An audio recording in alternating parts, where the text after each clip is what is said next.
Hi guys, and welcome to Environmental Breakdown, where we break down the biggest environmental stories and hope that this isn't the last week tonight.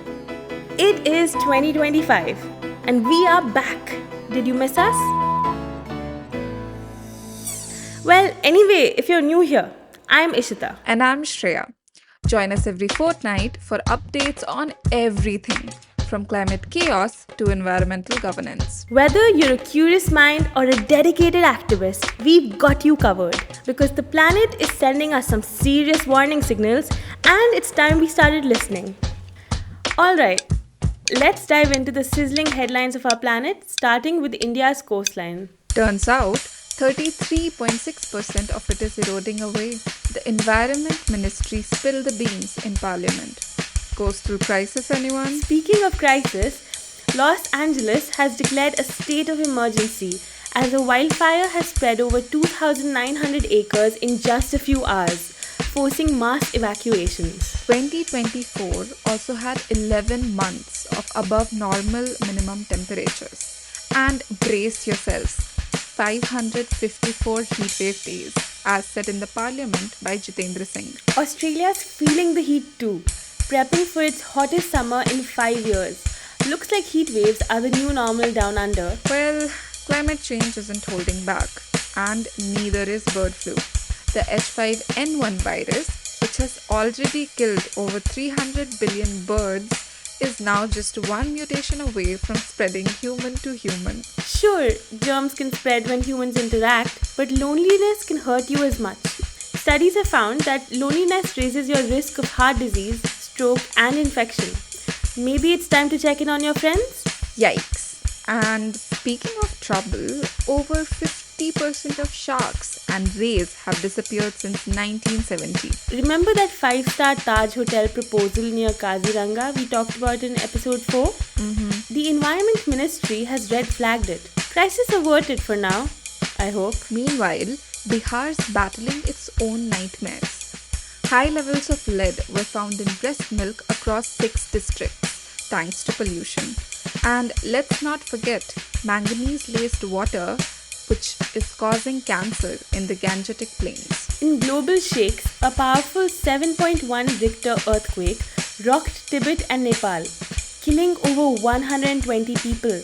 And research shows that the region's tectonic plate is literally stretching eastward. Talk about moving mountains. And amidst all this chaos, Donald Trump reportedly wants to buy Greenland.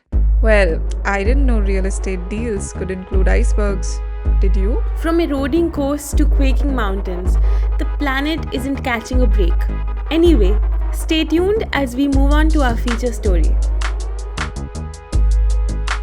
Now, we dive into a story that's been brewing for the last 40 years. Our main focus today is on toxic waste and specifically the transfer of toxic waste from Bhopal to Pithampur. But first, let's take a trash tour through the different types of waste we've lovingly curated on this planet. Let's start with e-waste. India's e-waste has surged by 73% in just last 5 years. If you thought the tangled wires at the bottom of your backpack were messy, well, you don't even want to know what happened to your old phone, especially with today's trends of planned obsolescence and endless upgrades. Right, and then there's the classic, landfills. In Srinagar, 11 lakh metric tons of legacy waste is piling up, turning beautiful spaces into sad art installations. And if you're in Chennai, debris dumping on the Perangudi-Vedacheri road is so bad. It's less a road and more of a choose-your-own-adventure kind of path. I wondered who ordered all this construction and demolition waste. And let's not forget space junk. Earth's orbit is basically a cosmic garbage dump with over 4,300 tons of debris floating around. Not exactly the infinite frontier we imagined. And by now, it's clear that we need to reduce waste production and improve its management. Management is alright, but coming to the point of contention, how are we planning on dealing with the toxic waste that was left behind as a consequence of the Bhopal gas tragedy? You know, the tragedy that happened 40 years ago? Well, that is a big question. and one the government attempted to address at the very start of this new year. Oh, and a happy new year to you too. Anyway, let's rewind to the night of December the 2nd, 1984, a date etched in infamy. On that tragic night, methyl isocyanate or MIC gas leaked from the Union Carbide India Limited pesticide plant, killing 3,000 people instantly and causing the deaths of at least 25,000 more over the years. We've all seen haunting images of the disaster, but for local communities, the aftermath is ongoing.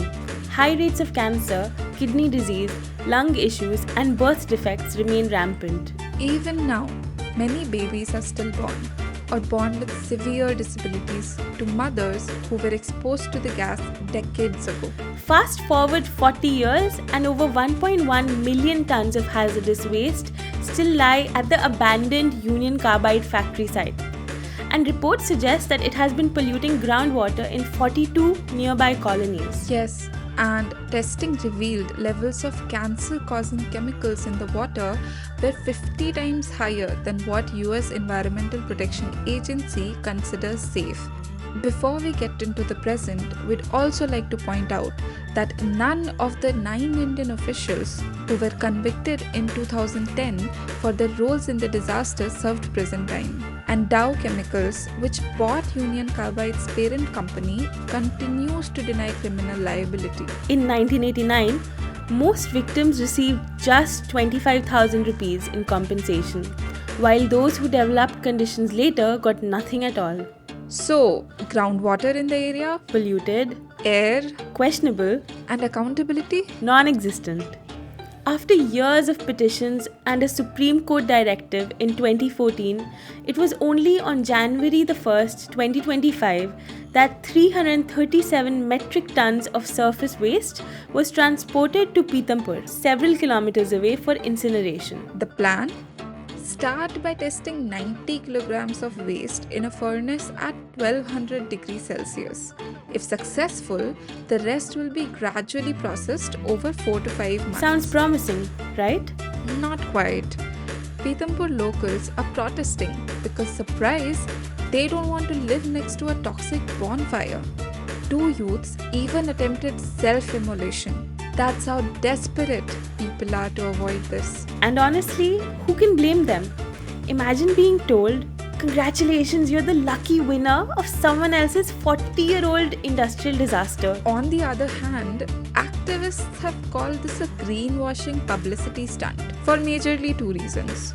The first, that the 337 tons of waste that was transported was considered the least harmful waste of the lot.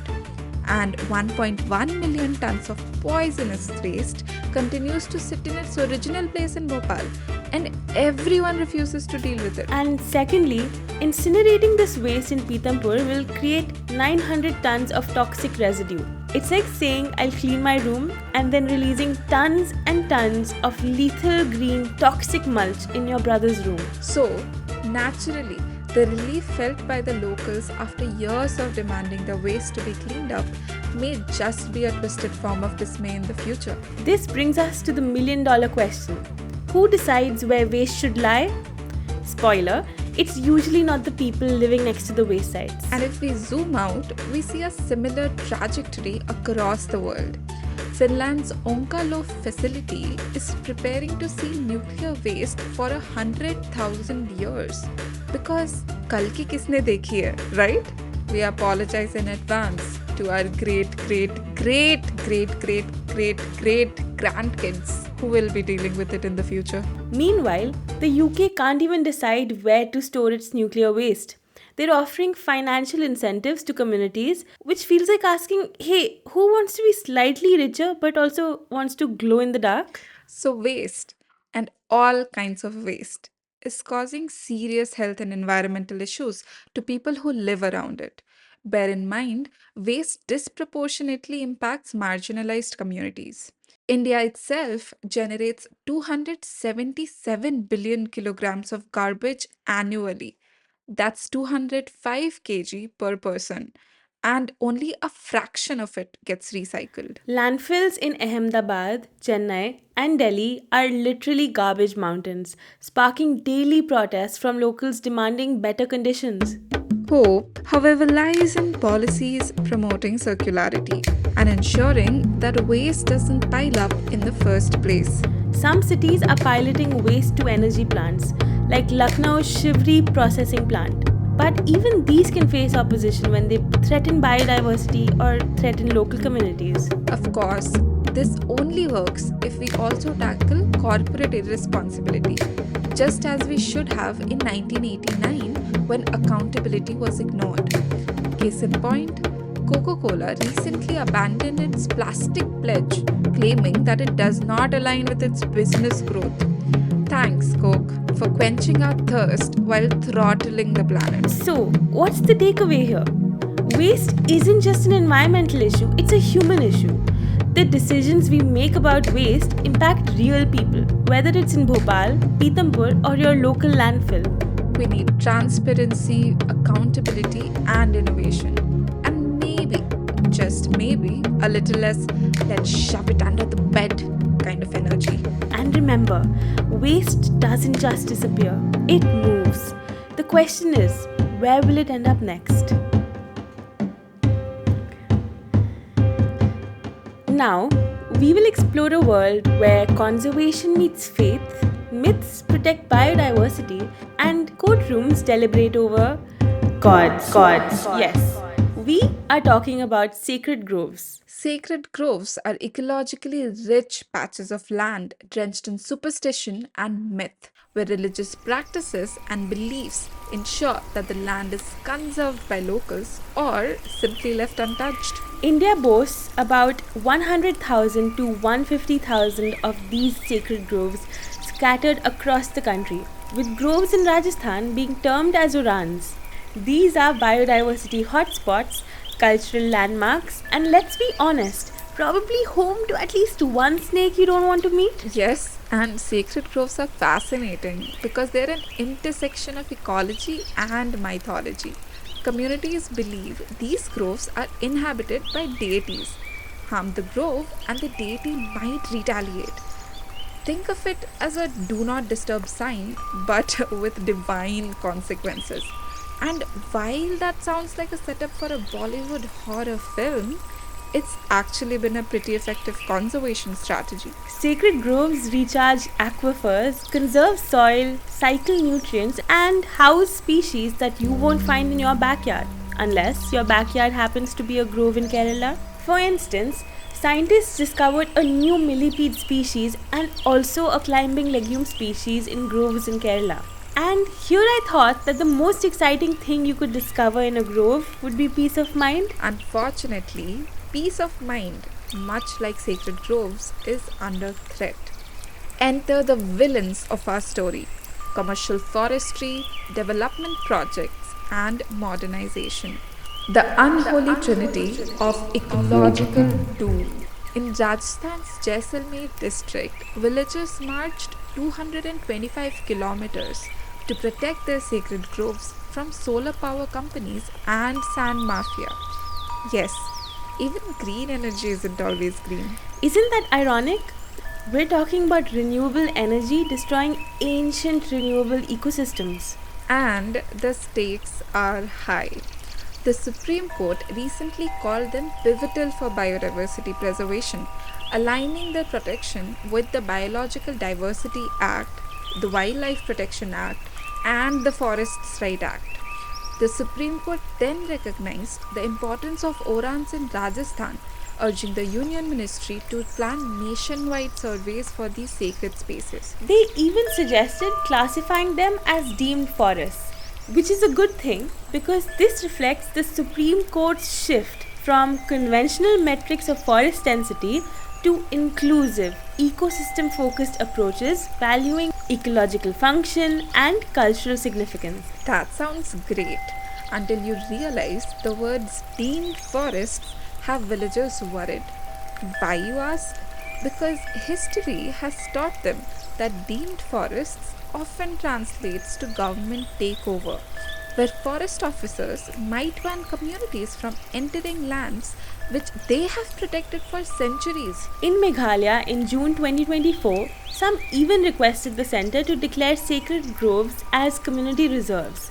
This raises the question, why does it take a formal declaration to preserve what communities have been safeguarding for centuries? Yes, and in the midst of these legal narratives, a silent Sanskritization is sweeping through the sacred groves, where age old traditions are being replaced by modern, urban, and Sanskritized practices. Well, sorry, Karikan Amma, you have been rebranded as Karikan Parameshwari. New rules, new identity.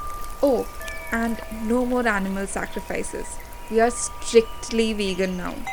It's like turning a humble local chai shop into a Starbucks. Same soul, but now wrapped in corporate packaging. In an effort to promote the conservation of sacred groves, the Supreme Court mentioned the Piplantri model in Rajasthan, where the tragic death of a girl child of the village Sarpanch led them to plant 111 trees for every girl born. Over 40 lakh trees later, the water table rose, the temperature dropped, and the villagers proved that conservation and culture can go hand in hand. And that is the crux of it. Sacred groves aren't just about preserving the past, they're about planning the future. They are ecological hotspots, cultural landmarks, and reminders that sometimes myths and science can align to create something truly magical. So, what can we do? Well, we can push for policies that empower local communities rather than alienate them and recognize sacred groves for what they are, living museums of biodiversity and culture. Because if we don't, we are not just messing with nature, we're also messing with centuries of culture, tradition, and possibly some very vengeful deities. That's all for today, folks. If you'd like to check out more of our work, head over to our Instagram and our other social media, where we relive the highlights of 2024 in a 10-day countdown. If you have any queries or comments, please reach out to us at environmentalbreakdown2099@gmail.com. Thanks for tuning in to Environmental Breakdown. We'll be back in a fortnight with more stories.